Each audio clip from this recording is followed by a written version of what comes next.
Hello' বন্ধু বান্ধৱীসকল পুনৰ স্বাগতম আমাৰ অন্যতহিলৈ আমি বহুদিন ভিডিঅ' দিব পৰা নাছিলোঁ বিশেষ অসুবিধাৰ বাবে আমি আজি পুনৰ আপোনালোকৰ মাজলৈ আহিছোঁ এটা নতুন ভিডিঅ' লৈ আমি আজি এই ভিডিঅ'টোত আলোচনা কৰিম ভৌগোলিক সূচকসমূহৰ ওপৰত অৰ্থাৎ আমাৰ যিসমূহ জিআই টেগ আছে জিআই টেগৰ ওপৰত আহক তেনেহ'লে আমি বেছি সময় নষ্ট নকৰি আমি আমাৰ প্ৰথম প্ৰশ্নটো আলোচনা কৰোঁ আমাৰ প্ৰথম প্ৰশ্নটো দিছে যে অসমৰ প্ৰথমটো ভৌগোলিক সূচক হিচাপে পৰিগণিত সামগ্ৰীৰ নাম কি অৰ্থাৎ অসমৰ যিটো ভৌগোলিক সূচক হয় যিটো জিআই টেগ প্ৰথম পাইছিলে সেই সূচকটো অৰ্থাৎ জিআই টেগটোৰ নাম কি অসমৰ মুগা ৰেচম লোগো কাৰ্বি আংলঙৰ আদা তেজপুৰৰ লিচু ইয়াৰে শুদ্ধ উত্তৰটো বহুতেই গম পায় আৰু যিসকলে গম নাপায় তেওঁলোকক জনাও যে ইয়াৰে শুদ্ধ উত্তৰটো হ'ব আমাৰ ক নম্বৰটো যে অসমৰ মুগা ৰেচমে প্ৰথম জিআই টেগ লাভ কৰিছিলে আৰু আমাৰ দ্বিতীয় প্ৰশ্নটো আলোচনা কৰোঁ ইয়াত দ্বিতীয় প্ৰশ্নটো দিছে যে অসমৰ প্ৰথমটো ভৌগোলিক সূচকে কিমান চনত স্বীকৃতি লাভ পাইছিলে যিটো আমাৰ প্ৰথম প্ৰশ্নত পাই আহিলোঁ যে অসমৰ মুগা ৰেচম আমাৰ প্ৰথম পাইছিলে আৰু এই মুগা ৰেচমে কিমান চনত ভৌগোলিক সূচক হিচাপে স্বীকৃতি লাভ কৰিছিলে আমাৰ ক নম্বৰটো দিছে যে 13/7/2006 13/7/2007 13/7/2008 আৰু 13/7/2009 ইয়াৰে শুদ্ধ উত্তৰটো কোনটো হ'ব ইয়াৰে শুদ্ধ উত্তৰটো হ'ব যে আমাৰ খ নম্বৰটো হ'ব ইয়াৰ শুদ্ধ উত্তৰ যে 13/7/2007 আমাৰ কি হৈছিলে অসমৰ প্ৰথমটো ভৌগোলিক সূচকে স্বীকৃতি লাভ কৰিছিলে আমাৰ তৃতীয় প্ৰশ্নটো দিছে যে কৃষিভিত্তিক ক্ষেত্ৰত লাভ কৰা অসমৰ প্ৰথমটো ভৌগোলিক সূচক কি অৰ্থাৎ যি মই প্ৰশ্নটোত কোৱাৰ আগেয়ে জনাওঁ যে কৃষিভিত্তিক আমাৰ সূচকসমূহ কিছুমান আমাৰ ধৰি দিয়া হয় যেনে কৃষিভিত্তিক হওক বা যিকোনো এনেকুৱা ধৰি দিয়া হয় আমি পিছত আমি আলোচনা কৰিম এইকেইটা পিছৰ শেষৰলৈকে আমি পাম এইকেইটা ইয়াতে প্ৰশ্নটো আমি প্ৰথমে আলোচনা কৰোঁ যে কৃষিভিত্তিক ক্ষেত্ৰত লাভ কৰা অসমৰ প্ৰথমটো ভৌগোলিক সূচক কি আছিলে যে অসমৰ অৰ্থডক্স লোগো জহা চাউল তেজপুৰৰ লিচু আৰু বোকা চাউল ইয়াৰে শুদ্ধ উত্তৰটো কোনটো হ'ব ইয়াৰে শুদ্ধ উত্তৰটো হ'ব যে আমাৰ ক নম্বৰটো হ'ব অসমৰ অৰ্থডক্স লোগোৱে কি কৰিছিলে কৃষিভিত্তিক ক্ষেত্ৰত অসমৰ প্ৰথমটো ভৌগোলিক সূচক লাভ কৰিছিলে কোনে অসমৰ অৰ্থডক্স লোগোৱে আমাৰ 4 নম্বৰটো দিছে অৰ্থডক্স লোগোৱে কিমান চনত ভৌগোলিক সূচক লাভ কৰিছিলে যিটো আমি পাই আহিলোঁ যে অৰ্থডক্স লোগোৱে কিমান চনত ভৌগোলিক সূচক লাভ কৰিছিলে আমাৰ 2/12/2006 2/12/2007 2/12/2008 2/12/2009 ইয়াৰে শুদ্ধ উত্তৰটো কোনটো হ'ব ইয়াৰে শুদ্ধ উত্তৰটো হ'ব আমাৰ গ নম্বৰটো যে 2/12/2008 চনত আমাৰ কি কৰিছিলে অৰ্থডক্স লোগোৱে ভৌগোলিক সূচক লাভ কৰিছিলে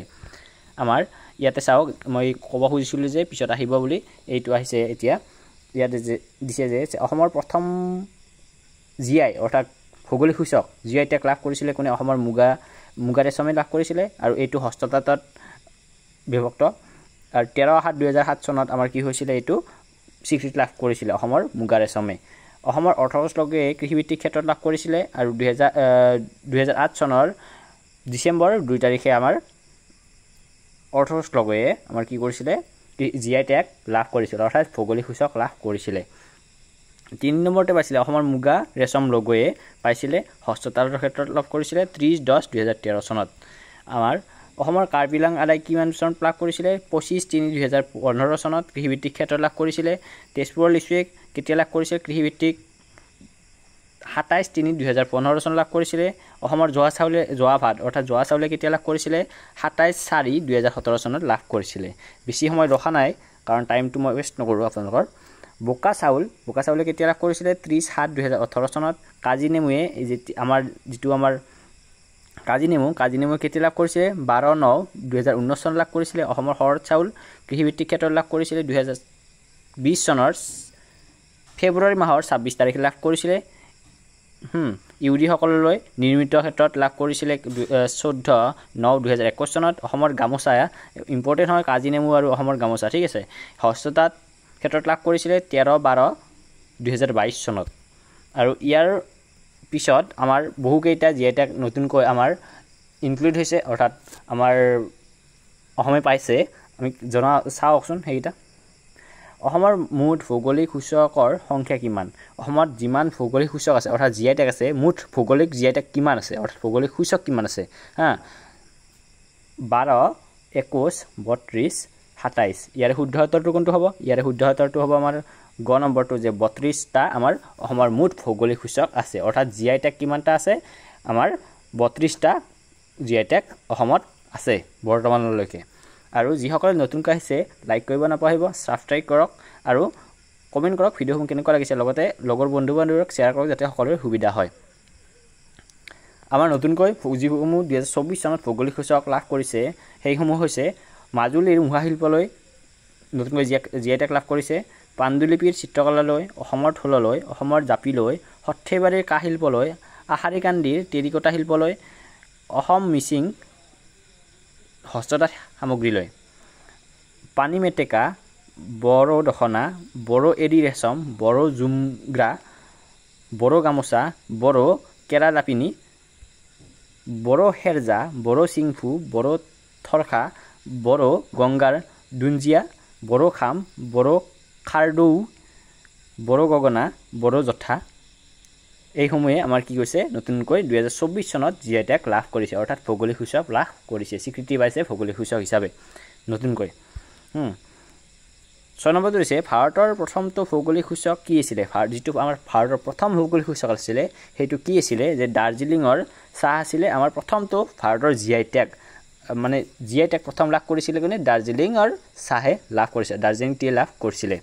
2004 চনত ভৌগোলিক সূচক লাভ কৰিছিলে দাৰ্জিলিং টিয়ে। আহিব পাৰে কেতিয়াবা প্ৰশ্ন। আমাৰ 7 নম্বৰটো দিছে ভৌগোলিক সূচক জিঅ'গ্ৰাফিকেল ইণ্ডিকেশ্যনৰ মুখ্য কাৰ্যালয় ক'ত অৱস্থিত, ইয়াৰে মুখ্য কাৰ্যালয় ক'ত অৱস্থিত, জিআই টেগৰ মুখ্য কাৰ্যালয় ক'ত অৱস্থিত, চেন্নাইত অৱস্থিত। ভাৰতত ভৌগোলিক সূচক কেতিয়া স্থাপন হৈছিলে, কিমান চনত প্ৰথম ভাৰতত ভৌগোলিক সূচক স্থাপন হৈছিলে,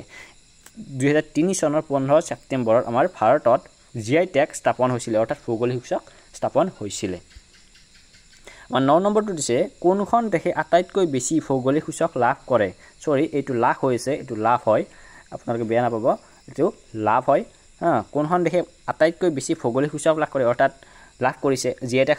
সবচে বেছি কোনে লাভ কৰিছিলে, ভাৰত, জাৰ্মানী, আমেৰিকা, নিউজিলেণ্ড। ইয়াৰে শুদ্ধ উত্তৰটো কোনটো হ'ব, ইয়াৰে শুদ্ধ উত্তৰটো হ'ব আমাৰ খ নম্বৰটো, যে জাৰ্মানীয়ে আমাৰ সকলোতকৈ বেছি জিআই টেগ লাভ কৰিছে এতিয়ালৈকে। ইয়াত দিছে চাওক, যিসকলে ইংৰাজী ভাল পায় তেওঁলোকৰ বাবে এইটো, ministry of commerce and industry who issues GI tags in India. GI tags are issued as per the Geographical Indications of Goods Registration and Protection Act 1999. This tag is issued by the Geographical Indication Registry under the Department of Industry, Promotion and Internal Trade, Ministry of Commerce and Industry. Which state has highest GI tag? আমি সকলোতকৈ ভাৰতৰ সকলোতকৈ বেছি GI tag কোনখন ৰাজ্যত, অৰ্থাৎ কোনখন ৰাজ্যত আছে সুধিছে, এইটো যে সকলোতকৈ বেছি জিআই টেগ কোনখন ৰাজ্যত আছে, যে উত্তৰ প্ৰদেশত আছে, যে উত্তৰ প্ৰদেশত সকলোতকৈ বেছি জিআই টেগ আছে। ইয়াতে ধুনীয়াকৈ কৈ দিছে, মই গোটেইখিনি কৈ দিয়া নাই, মই চমুকৈ কৈ দিছোঁ যে জিআই টেগ সবচে বেছি কৰিছে উত্তৰ প্ৰদেশত আছে, 69টা প্ৰডাক্ট এতিয়ালৈকে লিষ্টত আছে। আৰু which country has highest GI tag, মই ইতিমধ্যে আমি আলোচনা কৰি আহিলোঁ আমি যে সকলোতকৈ বেছি জিআই টেগ কোনখন দেশত আছে, যে এতিয়ালৈকে লাভ কৰিছে, জাৰ্মানীয়ে লাভ কৰিছে। আৰু ফ'ৰ্চ, আৰ্মিড ফ'ৰ্চ হওক বা যিকোনো ফ'ৰ্চৰ ওপৰত বেছিকৈ লাভ কৰিছে কোনে, জাৰ্মানীয়ে লাভ কৰিছে। 15,566 2018 চনৰ তালিকা অনুসৰি সবচে বেছি জাৰ্মানীত আছে ফ'ৰ্চৰ ক্ষেত্ৰত, আৰু চাইনা ছেকেণ্ডত আছে, থাৰ্ডত হাংগৰী এণ্ড চাৰ্চ ৰিপাব্লিক আছে, বুলগেৰিয়া আছে, Italy and Portugal. Which is the first Indian GI tag, ইতিমধ্যে আমি আলোচনা কৰিলোঁ যে ভাৰতৰ প্ৰথম জিআই টেগ কোনে লাভ কৰিছিলে বা প্ৰথম জিআই টেগ কি হয়, দাৰ্জিলিং টিয়ে লাভ কৰিছিলে, 2003 চনৰ 15 ছেপ্টেম্বৰত লাভ কৰিছিলে। Which year was GI tag introduced, আমাৰ ভাৰতত প্ৰথম জিআই টেগ ইন্ট্ৰডাক্ট কেতিয়া হৈছিলে, 2003 চনত হৈছিলে, ইতিমধ্যে আমি আলোচনা কৰিছোঁৱেই, ইতিমধ্যে অসমীয়াত আলোচনা কৰিছোঁ। আপোনালোকে ধুনীয়াকৈ নোট কৰি ল'ব প্ৰশ্নসমূহ, যাতে পিছলৈকে এক্সামত বহু সুবিধা হয়। আশা কৰোঁ ভিডিঅ'টো ভাল লাগিলে। নতুনকৈ যিসকলে আহিছে চেনেলটো ছাবস্ক্ৰাইব কৰিব একদম নাপাহৰিব, লাইক কৰক, কমেণ্ট কৰি জনাওক ভিডিঅ'সমূহ কেনেকুৱা লাগিছে। আৰু আমাৰ এই PDF টো পাবলৈ আমাৰ Telegram channel study circle with Tapan and WhatsApp channel study circle with Tapan, তাত জইন হৈ লওক, আমি PDF টো তাত প্ৰভাইড কৰিম। আশা কৰোঁ ভিডিঅ'টো ভাল লাগিলে। আজিলৈ ধন্যবাদ।